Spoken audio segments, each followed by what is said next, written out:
जय भीम साथियों, मैं डॉक्टर रतन लाल लाल की क्लास काम की बात में आपका स्वागत करता हूं और पेश करता हूं अम्बेडकरनामा एपिसोड नंबर 137।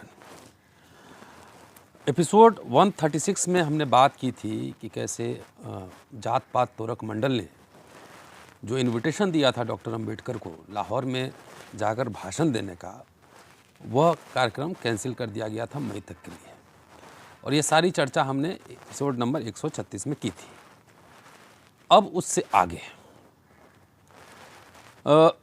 1 मई 1936 डॉक्टर अंबेडकर वर्धा पहुँचे।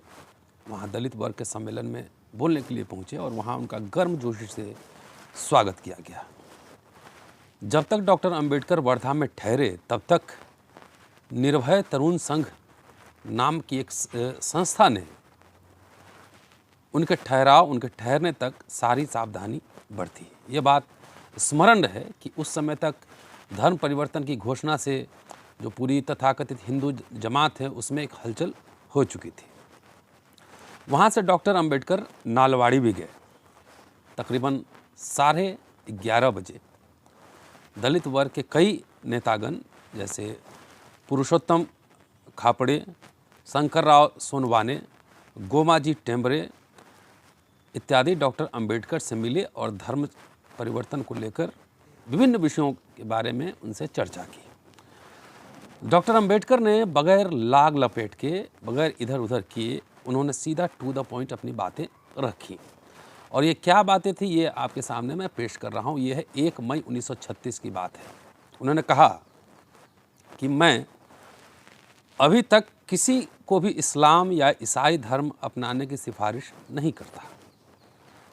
अगर कोई भी अपने दायित्व पर, अपनी जिम्मेदारी पर इस्लाम धर्म या किसी अन्य धर्म के अनुयायी की अनुशंसा पर धर्म अपनाता है और धोखा खाता है तो इसकी जिम्मेदारी उसी व्यक्ति की होगी, मैं इसके लिए जिम्मेदार नहीं होऊंगा।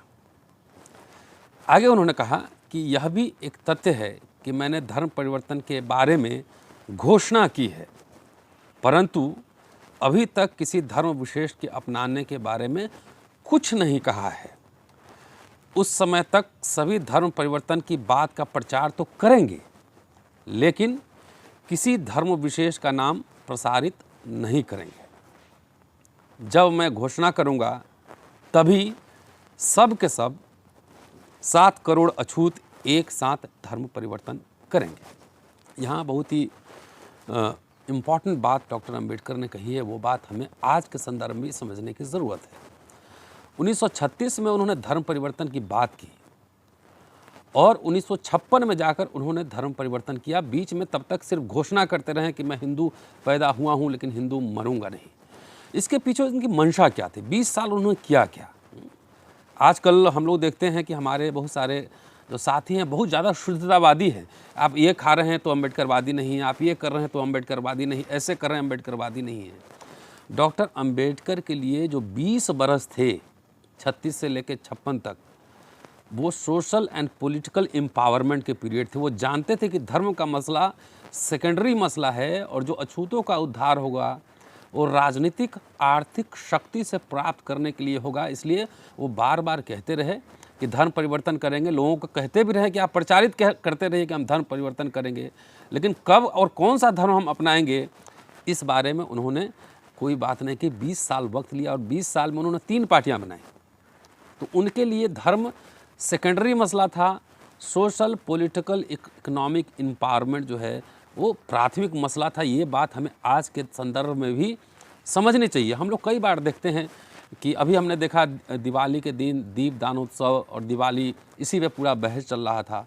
देखिए, संस्कार और संस्कृति एक दिन में जाता नहीं है, लेकिन राजसत्ता और आर्थिक परिवर्तन कम समय में हो सकता है। इसलिए आपको ये तय करना होगा कि आपका एजेंडा क्या है, फोकस क्या है। आप पहले कौन सा, एक साथ कई संघर्ष चलता रहता है, सांस्कृतिक भी चलता है, आर्थिक भी चलता है, राजनीतिक भी चलता है। आज अगर बीजेपी पावर में आई तो बीजेपी ने इतने दिनों से राम जन्मभूमि बाबरी मस्जिद का मसला चल रहा था, लेकिन बीजेपी जब सत्ता में आई तो राम जन्मभूमि तैयार हो गया, मंदिर वहाँ तैयार हो गया। तो ये अम्बेडकर को बहुत स्पष्ट था कि धर्म के मामले को बहुत सेकेंडरी समझते थे और उनका एजेंडा जो था वो था सामाजिक, राजनीतिक, आर्थिक परिवर्तन। इस पर उन्होंने ज़्यादा फोकस किया। बहरहाल चलते हैं। तो अपनी बात कहने के बाद डॉक्टर अंबेडकर जो दलित वर्ग के विभिन्न नेता थे उन सबसे अलग अलग उन्होंने बात की। और धनंजय कीर साहब जो कि अंबेडकर पे अथॉरिटी माने जाते हैं, उन्होंने डॉक्टर अंबेडकर की वर्धा यात्रा का कुछ इस तरह से वर्णन किया है, मैं आपके सामने रखना चाहता हूँ। अब डॉक्टर बी.आर. अंबेडकर की गतिविधियों से गांधी शिविर की शांति भंग होने लगी थी, इसलिए सेठ वालचंद हीराचंद ने डॉक्टर बी.आर. अंबेडकर को गांधी से मिलने के लिए राजी किया। डॉक्टर अंबेडकर और वालचंद पहले वर्धा और बाद में सेगांव, जिसका नाम बाद में सेवाग्राम पड़ा, सेगांव में गांधी से मिले, परंतु समस्या के समाधान के लिए कोई सहमति नहीं बनी। इसके बाद बातचीत कई राउंड चला, लेकिन गांधी ने निष्कर्ष निकाला कि शायद भारत और लंदन की कुछ अदृश्य शक्तियां डॉक्टर अंबेडकर को प्रोत्साहन दे रही है। प्रोत्साहन प्रदान करके अछूत समस्या को उन्होंने बढ़ाने के, एक्सेलेरेट करने का काम किया है। तो कोई बात सहमति अंबेडकर साहब में और गांधी जी में नहीं बनी। जब सेगाम से डॉक्टर अंबेडकर वापस जा रहे थे तो वर्धा स्टेशन पे दलितों ने बड़े उत्साह से डॉक्टर अंबेडकर का स्वागत किया। हम जानते हैं कि गांधी के समर्थक उस समय बहुत ही धनाढ्य लोग थे, बड़े बड़े करोड़पति अरबपति लोग थे। उसमें से जैसे वालचंद हीराचंद, जमनालाल बजाज, ये तमाम लोग थे। इन्होंने डॉक्टर अंबेडकर से पूछा कि वे गांधी के शिविर में सम्मिलित क्यों नहीं हो जाते, क्योंकि अगर वे ऐसा करें तो उनको दलित वर्ग के उत्थान के लिए असीम संपदा और संसाधन उपलब्ध होने की संभावना होगी। इस सवाल के जवाब में डॉक्टर अंबेडकर ने स्पष्ट उत्तर दिया कि उनके और गांधी के बीच कुछ महत्वपूर्ण विषयों पर गंभीर मतभेद है, कुछ फंडामेंटल इश्यूज पे गंभीर मतभेद है। तो यह सुनने के बाद जमनालाल बजाज और हीराचंद ने नेहरू का उल्लेख किया और कहा कि वे अपने विचारों को एक किनारे छोड़ दें और नेहरू और गांधी के मार्ग पर चलें। इस पर उन्होंने यह कहकर डॉक्टर अंबेडकर ने यह कहकर कि नेहरू का उदाहरण उन पर लागू नहीं होता है, बजाज को और हीराचंद को उन्होंने चुप करा दिया और कहा कि वे अपनी सफलता के लिए अपनी आत्मा का बलिदान नहीं कर सकते हैं। डॉक्टर अंबेडकर के स्वागत में जो उमड़ी भीड़ थी, लाखों की जो भीड़ थी, उसको देखकर ये बड़े बड़े पूंजीपति आश्चर्यचकित रह गए और उन्होंने कहा कि जैसे गांधी के अछूतोद्धार के लिए बजाज और डालमी तमाम बड़े लोग गांधी को स्पॉन्सर करते थे, पैसे देते थे। उन्होंने कहा कि यद्यपि वे इतना धन हरिजनों के कल्याण पर खर्च करते हैं, परंतु इतनी उत्साही प्रतिक्रिया उनको देखने को नहीं मिलती। अंबेडकर चुप कहाँ रहने वाले थे। उन्होंने कहा, इसके जवाब में उन्होंने कहा कि यह अंतर तो एक माँ और आया के बीच का है, यह अंतर तो एक माँ और आया के बीच का है। ये गंभीर बात है, समझनी चाहिए कि उस समय जो गांधी का और अंबेडकर का जो विमर्श था, देखिए एक इतिहासकार, इतिहास का छात्र हर समय संदर्भों को कॉन्टेक्चुअलाइज करके देखता है। अगर गांधी और नेहरू को अब एब्सोल्यूट मानेंगे तो उस व्यवस्था को नहीं समझ पाएंगे जिस व्यवस्था के बारे में डॉक्टर अंबेडकर उस समय इशारा कर रहे थे। उनका इशारा किस पे था? व्यक्ति पे नहीं था, उस विचारधारा के ऊपर था जिस विचारधारा को गांधी रिप्रेजेंट कर रहे थे। वो भी विचारधारा था हिंदू धर्म का, वर्ण व्यवस्था के बने रहने का। गांधी अछूतों के विरोधी थे, लेकिन वर्ण व्यवस्था और जाति व्यवस्था के समर्थक थे।